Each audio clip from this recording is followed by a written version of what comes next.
Singer and music director Himesh Reshammiya और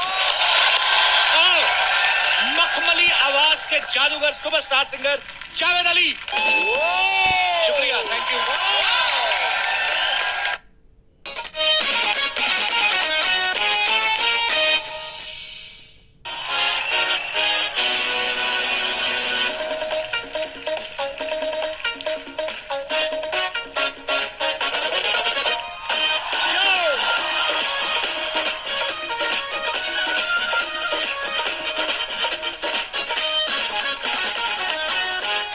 आज हमारे शो पे ना हंसी मजाक के साथ साथ थोड़ा म्यूजिकल धमाल होने वाला है। Oh wow, love that.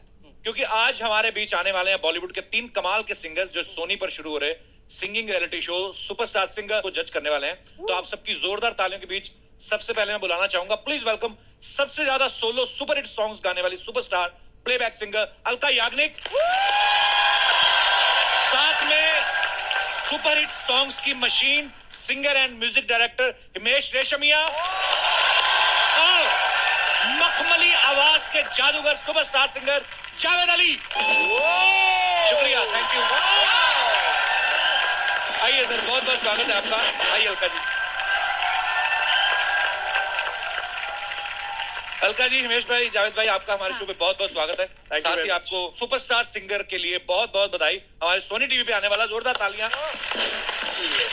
और ये बाकी सारी बातें तो चलती रहेंगी। अलका जी, सबसे जरूरी बात, अगर आपको कितनी भी जबरदस्त परफॉर्मेंस लगे किसी की, बहुत ही जरूरी हो तो स्टैंडिंग ओवेशन देना, कुर्सी नहीं छोड़ना। क्या मतलब? बहुत से लोग बाहर घूम रहे हैं, हाँ। कोई कुर्सी खाली देखते हैं, जाके बैठ जाते हैं उस शो पे। ओहो, ऐसे मत बोलिए, वो मेरी बहुत अच्छी फ्रेंड है। हाँ, देखा देखा? मैंने क्या देखा? दर्शकों आप देखिए, पहले खुद आई, अब अपनी सहेली लेके आई, कल को ये धीरे धीरे करके सारा परिवार लेके आएगी। तो ऐसे लोगों से सावधान। अर्चना मुझे बहुत प्यारी है, उसके बारे में कुछ भी बोलने के पहले सोच लीजिए 2 बार। हमें भी बहुत प्यारी है अर्चना जी। तो फिर मैं अपनी बातें वापस लेता हूँ। अच्छा, अलका जी को देख के कोई लगता है इनकी बेटी की भी शादी हो चुकी है? हाल ही में हुई है। बताना जरूरी था सबको। वो न्यूज में आ गया था ना अलका जी। अच्छा, जिस दिन अलका जी की बेटी की शादी थी उस दिन मेरी शादी थी। तो बहुत सारे ऐसे गेस्ट भी जो तो कॉमन थे। एक बार अलमारी चेक करना, कहीं मेरे शगन वाले लिफाफे तो नहीं आए। नहीं कपिल, हाँ जी, इसके इनविटेशन में लिखा था कि नो गिफ्ट्स, नो प्रेजेंट। वो तो हमारा बड़प्पन है, लेकिन आपको तो लाने चाहिए थे ना। क्या बात है। सही बोला। लेकिन फिर भी अपनी बेटी की शादी छोड़ के मैं इनकी शादी में आई थी। ये ज्यादा बड़प्पन हो गया। 12 को शादी थी, 25 को रिसेप्शन में आई थी। अच्छा, हिमेश सर के बारे में आप सब जानते हैं, ये सिंगर हैं, कंपोजर हैं, लिरिसिस्ट हैं, एक्टर हैं, प्रोड्यूसर हैं, स्क्रीन राइटर हैं, अरे ऑल इन वन, डिस्ट्रीब्यूटर हैं।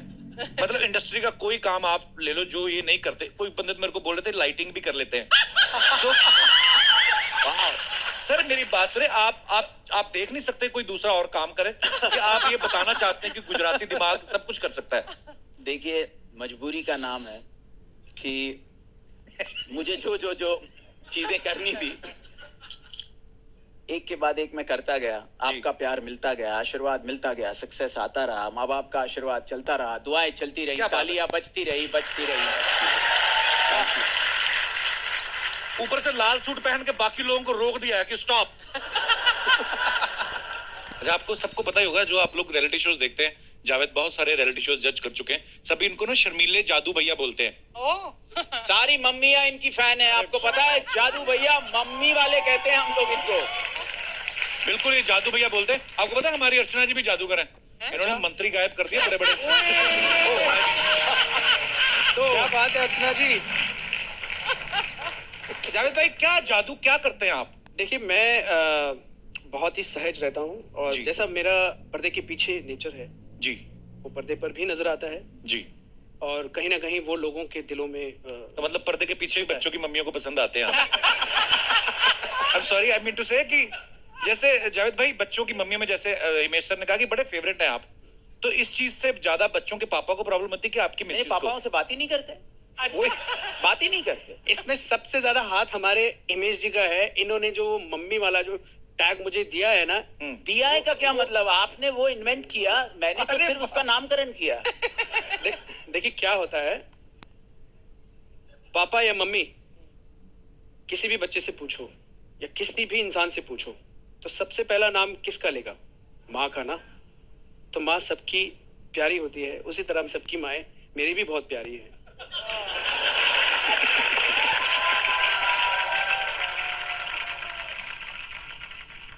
अच्छा है, डिप्लोमेटिक होना चाहिए। अच्छा हिमेश भाई, मैंने जैसे ये सवाल कभी एक्चुअली पूछा ही नहीं जावेद भाई, कभी आप तीनों से। तो हिमेश भाई आपका कैसे ब्रेक, आपको कैसे मिला फर्स्ट टाइम? मैं तो सीरियल प्रोड्यूस करता था। अच्छा जी। 16-17 साल की उम्र में मेरे डैडी ने सलमान भाई को साइन किया था। अच्छा, वाह। और वो फिल्म बनी नहीं, उन्होंने वो गाने सुने थे, तो मैं सीरियल प्रोड्यूस कर रहा था, बहुत अच्छी जा रही थी।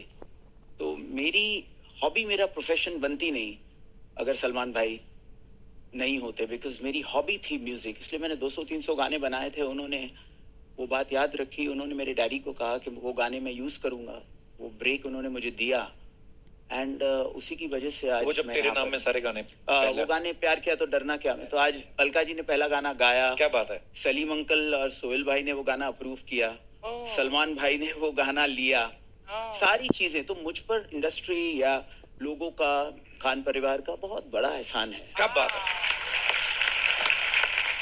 वाह। तो हिमेश भाई 16 साल की उम्र में आप प्रोड्यूसर बन गए, तो 10वीं की पढ़ाई जो पढ़ के पास की थी, डिग्री खरीदी थी आपने? नहीं, मैंने 10th तो दे दिया था, लेकिन उसके बाद कॉलेज 1 साल गया और बाकी पर्सनल घर से ही एग्जामिनेशन दिया। तो वो 16 साल से ट्राई किया और वो सीरियल का कॉन्सेप्ट वर्क कर गया और वो हिट हो गया। मैं ये बिलीव करता हूँ कि जो भी ये शो देख रहे हैं, आप लगे रहो, आपका टाइम आ जाएगा। बिल्कुल सही बात बोली, मेहनत कभी मेहनत भी रंग बेकार लाती नहीं जाती है।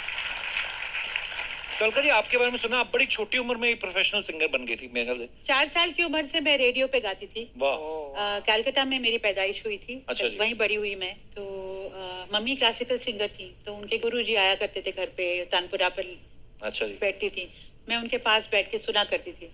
तो तब से एक तरह से, क्योंकि माहौल था घर में, तब से शुरू हो गया था। मामा लोग कभी कभी बोलते हैं ना कि अच्छा जी फलानी फिल्म में उनके 4 गाने आए, या जैसे हिमेश भाई ने जब एल्बम आया पहला, तो लोगों को लगता है कि अच्छा ये ओवरनाइट स्टार हुए। तो इतना लंबा प्रोसेस होता है, बचपन से पूरी जिंदगी देनी पड़ती है। सो हैट्स नहीं, ऑफ। लेकिन बात ये है कि ओवरनाइट स्टार जो बन जाते हैं वो ओवरनाइट गायब भी हो जाते हैं। क्या बात है अलका जी, क्या बात बोली आपने, वाह। जावेद भाई आपके भी तो घर में म्यूजिक का माहौल रहा है, आपके पापा बहुत फेमस कवाल थे, हमने सुना है। तो कवालियां तो आपने बचपन से काफी सुनी होंगी। ऑफ कोर्स, क्योंकि म्यूजिक का माहौल रहा है, कव्वाली का माहौल रहा है जी। और मेरे डैडी ऑफ कोर्स कव्वाली के प्रोग्राम्स करते थे, इनफैक्ट गजल्स के प्रोग्राम्स भी करते थे मेरे अच्छा डैड, जी। और गुरबानी कीर्तन करते वाह। थे मेरे डैड।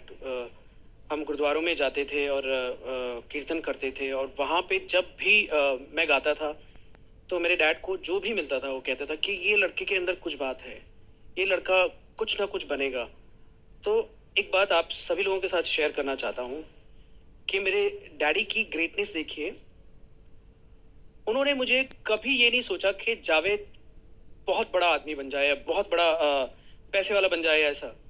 उन्होंने हमेशा इस चीज पे जोर दिया कि जावेद को नॉलेज होना चाहिए, जो काम वो कर रहा है उसको समझ होनी चाहिए, वो सीखे और फिर अपनी किस्मत आजमाए, और वो मेरे काम आया। और उसी वजह से मैं आज जो भी कुछ हूँ, छोटा मोटा, आप लोगों के सामने हूँ। क्या बात।